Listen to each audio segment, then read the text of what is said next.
We're going to now have the David Leighton lecture here every year. And I am pleased to be able to introduce Admiral Shumaker, who is from Pennsylvania. He attended Northwestern for a year before he went off to the Naval Academy. He was a finalist in the Apollo program, but a minor brief medical mishap threw him out of that, so he had to continue on in the Navy. But he did, in '64, graduate with a master's degree in aeronautical engineering from postgraduate school, and then joined VF 154. Shortly after the birth of his son, he was shot down over North Vietnam and spent the next 8 years as a prisoner of war. POWs considered him as a resistor, a leader, and a patriot. I think those are wonderful characterizations. After he was repatriated, he got back working hard again in the Navy, got a doctorate degree in electrical engineering.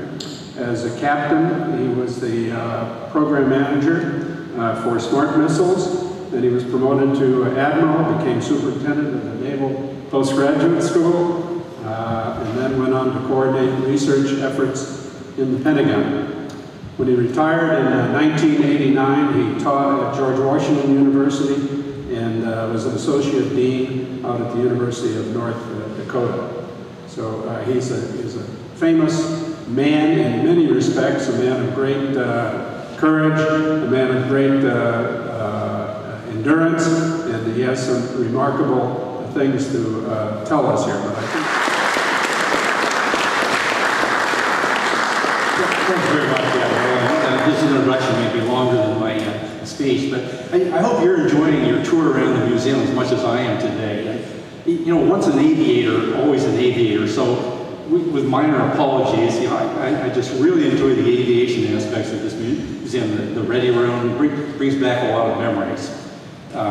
I'm joined by some fellow, what we call cons here. Ken Koski, I think, is in the audience, and also Fred Crow. So we'll slip each other a secret handshake here afterwards. But, you know, I think a museum like this is the result of a lot of caring people, such as you and your predecessors, but especially with leadership from such people as Admiral Holloway and Admiral Dunn and Admiral DeMars. You know, it's a labor of love, and I'm sure it's been a passion that's driven their lives and really produced this magnificent museum. Now, I hope you'll excuse me from looking at my notes here, but I had an 80th birthday here recently, and so your memory slides a little bit here, so I'm going to consult these notes. But I've got a confession to make, and that is that as a youth, I never really cared for museums. You know, to me they were kind of dusty, dull things where you stored old relics. But happily, I've changed my mind, and maybe I've matured, hopefully, because they're really an acknowledgement of the contributions of past generations and an inspiration to the new succeeding generations. You know, they're tied to the past and a hope to the future, and they certainly have a strong educational theme. And as Admiral DeMars said here just a bit ago, that's going to be a thrust of his, education, and particularly an attempt to interest more younger people in what's going on in the Navy and in this museum. Well, I'm really honored to give the David Leighton address here. And Mr. Leighton is in the audience. I've not yet met him, but I think many of you know that he and his past wife, have been very, very generous to this museum. So we really thank you for that generosity, because that's what has kept this museum going. Well, I'd also like to introduce, I was going to say an old friend, but I'll say a long-term friend of mine named Bob Mitchell. He's in the front row here. And Bob is a retired Navy doctor who 40 years ago, upon our release, set up a clinic in Pensacola, Florida, in which he has probed and examined and compared all these POWs and their counterparts, and I'm very indebted to him. But I think he would be the first to announce that most of these people are past the test. They're relatively sane, the present company accepted perhaps, but anyway, Bob has really helped us a lot in the last 40 years. Well, now, if you were to ask, what's it like to be a POW, and you were to ask someone along the street, the young guy would say, well, it must be like that television series, Hogan's Heroes, where the American POWs were always playing jokes and tricks on the German guards. But if you were to ask an older person, they'd remember photographs they saw of emaciated prisoners from the Bataan death march. But in Vietnam, it was really nothing like that, because in Vietnam, they were very, very sophisticated in psychological warfare. And their whole theme and technique was to take a prisoner and isolate them and not allow them to communicate or talk to any other prisoners. And consequently, they reasoned that by pumping a lot of propaganda through a loudspeaker in their cells, they could convert some of the people into their line of thinking. To use their phraseology, make people cross over to the people's side. And they weren't very successful, though. One of my good fortunes was that I had a cellmate for a number of years. I'm sure a lot of you people recognize Jim Stockdale. And he was quite a leader over there, but he used to remind me that his interrogator would remind him that, he said, Stockdale, we are not capable of beating you on the battlefield. But he says, we're going to win this war, and we're going to win this war on the streets of New York City and Los Angeles and other places, and you, Stockdale and others, are going to be part of this. Well, it didn't work out that way so much for them, but you can see where their emphasis was.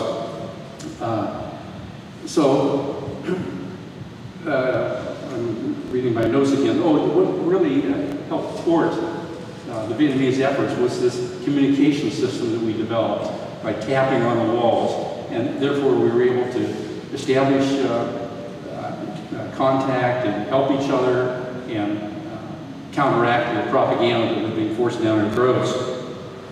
I'd like to also acknowledge that the contributions of a fellow POW named Mike McGrath.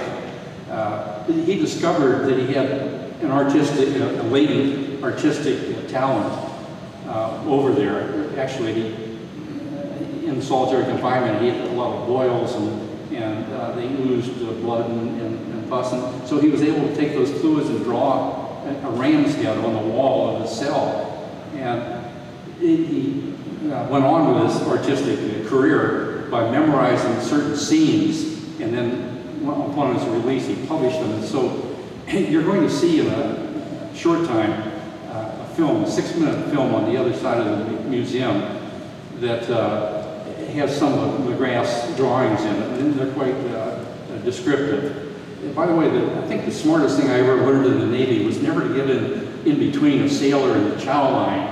So I realized they have a nice buffet set up over here, so I'm going to try to keep my remarks short here. But the story, I think, of the POWs is a story of survival and a victory in the human spirit. We wanted to return home, of course, but we wanted to return with honor. And so that was our mantra, return with honor. Well, it's been 40 years since our release, and you might ask yourself, well, why in the world, or what value would something that happened 40 years ago be of value to us today? But I think we did learn some things. There were 591 prisoners that were released in the spring of 1973, and 25% of them were Navy officers. And but I'm here to tell you, again with some parochialism, that more than 25% of the leadership of this group, I think, it came from the Navy officers, people like Stockdale and Denton Bill Lawrence and others. And I reflect on that a bit. I think it's a result of our Navy philosophy of can-do. That seemed to prevail and help our leaders over there. Well, obviously, we did make it back, and we retained our honor. And most of us went on to careers that were successful. You know, some became admirals, some generals, doctors, lawyers, pastors, and even some politicians. But you know, I learned a lot about myself in Vietnam and how to cope with stress.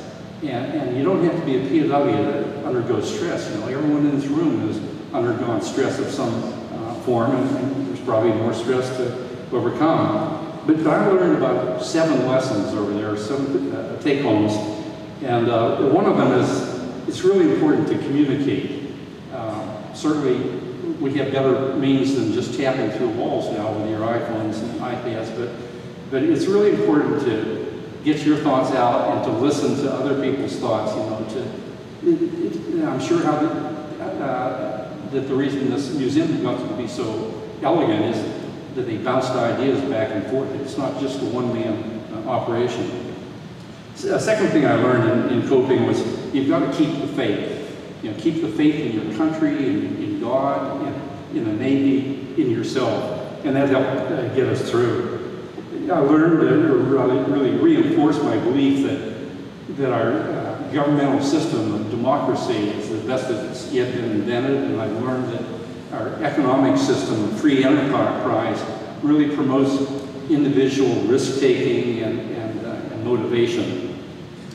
I also learned that the human body, doesn't take a whole lot of nourishment. You know, we got by on cabbage soup and not a whole lot more, and yet we survived. So I guess you don't need fillets to get by.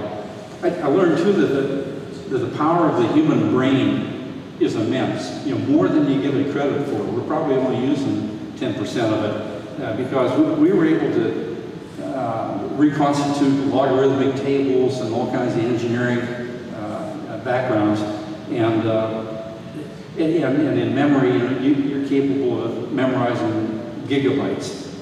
I guess I have stories to amplify each of these, but I've been asked to find my remarks in about 10 minutes, so maybe at lunch you can ask me some of these things. I learned the importance of humor, and you know, you've always got to look for the light side of things. And even in the grim realities of imprisonment, you know, you can always find some humor. I'll tell you some stories about that later on, too, time permitting. And finally, what I learned as a coping mechanism is never give up. You know, be like a boxer that occasionally gets knocked down, but gets up off the canvas and gets ready for the next round. And that's what happened to us. We get tortured. We have to give more than just name, rank, serial number, and date of birth. But anyway, we're back in business again. The Vietnamese, you know, never went along with the Geneva Convention, which is supposed to protect prisoners' lives. That they're not supposed to be tortured or starved or extorted. But they didn't go along with that at all. So in closing, let me say that, you know, we all experience stress, and it's not exclusive to POWs, but I've tried to convey to you some of the ways that we tried to overcome this period of imprisonment. And some of you may wonder, you know, if you, in your own minds, you probably wonder, well, could you have survived this kind of treatment? And what I want to do in closing is to assure you that everyone in this room could indeed survive. And the reason why is because, you know, you've been exposed to a country that values freedom and respect and opportunity to be productive in your lives. And so I assure you that you too could survive and come home with them. You may wonder how the place got named the Hanoi Hilton, which incidentally is a 5-star hotel now. I've been there for about 3 months. Without solitary confinement, without contact with any American, and I had a little hole through this door, a little wormhole, and I was able to survey part of the courtyard. Every day they'd open the cell door and we'd carry our sanitation buckets out to 75 yards away or so and dump them. And so I noticed after 3 months that there was another American that would follow me. And so I took a chance and I wrote a note on toilet paper and some ink that I'd reconstituted by someone that spilled some ink on the floor probably 10 years before me. And I poured water on it and got back some consistency there. And I left him this note just trying to cheer him up. And I simply said, "Welcome to the Hanoi Hilton." And then I added on, "If you get this note, scratch your ear on the way back." And I told the advisory council I cleaned up the story a little bit for the audience. But nonetheless, he was scratching away when he came back. And what a wonderful feeling it is to be able to reestablish contact with a fellow American. And that's how we got started on this tap code business and all. And I'll close with one other story, maybe two. But anyway, most of these guys were pilots and officers.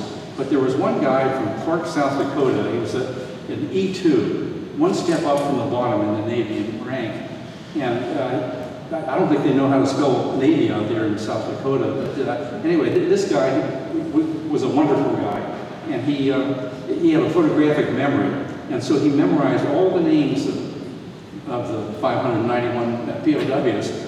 And the Vietnamese propaganda effort would occasionally try to release, they would release 3 people at a time.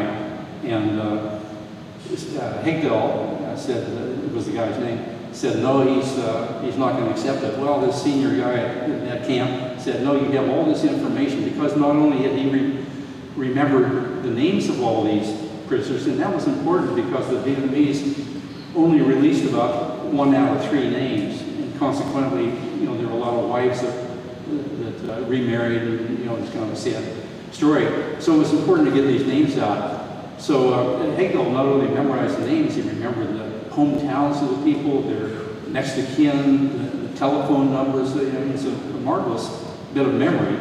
And so he did indeed go home, and while his 2 compatriots got their wives in their back pay and went off on vacation, Hegdell got a ticket, a bus ticket. Remember the tickets you could buy and take out with Greyhound all the way around the United States? That's what he did, and he called these people and talked to them. So every time you see, excuse me, some young guy walking down the street with his pants hanging halfway down and his hat on backwards, don't give up on those guys. Maybe there's a Hegdell among them. And I guess the last thing I'll tell you is about at the very last 2 years there was a rescue attempt, and it was unsuccessful. But it did cause the Vietnamese to bring us all together into one room that was about half the size of this, and there were 75 of us in there. And what we really looked forward to was every Saturday night we'd have movies, but not the movies that you might imagine, because we didn't have a projector, we didn't have a film, we didn't have a screen. What we had was John McCain, who had a great memory for movies, and he would sit in the middle of this group of 75 and relate stories, and they sometimes take longer than the actual movie took to do. But after our release, I happened to be in a motel in San Diego. Another friend of mine was there, and we agreed to meet for breakfast in the morning. So he came down, and he was kind of bleary-eyed and irritated, and I said, "Well, what's the matter?" He said he couldn't sleep the night before, so he turned on the television set and watched a movie. And I said, "Well, that explains why you're bleary-eyed, but why are you upset?" He said, "It was McCain's movie called The Quiet Man with John Wayne, and it was nothing at all like McCain."